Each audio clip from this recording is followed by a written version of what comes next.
Assalomu alaykum aziz obunachilar. Xudo xolasa Qo'ron tepamizni imorat inshoot domlariga zakazlarimiz bor edi. Plitsalarni o'rnatishni boshladik. Xudo xolasa.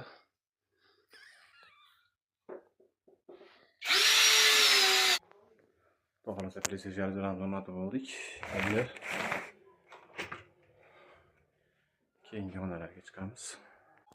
Ikkinchi xonamiz ham kombo ordalangi bo'ldik. Xudo xolasa endi uchinchi xonamiz dike fasonda. Bahoga ko'rasizlar. Xudo xolasa dike pardalarimizni bo'ldik. Ishlash jarayonlarini ham ko'ribsizlar. Lentalar hammasi dona yakkalik.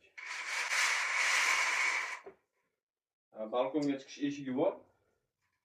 Umuman xalaqit bermaydi. Ochib qo'yib bemalol shabadalantirsa ham bo'ladi.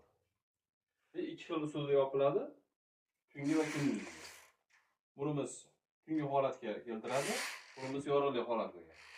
Kimga shunaqa xizmatlar kerak bo'lsa, pastda nomerlarimizni qoldiramiz, aloqaga chiqarasizlar.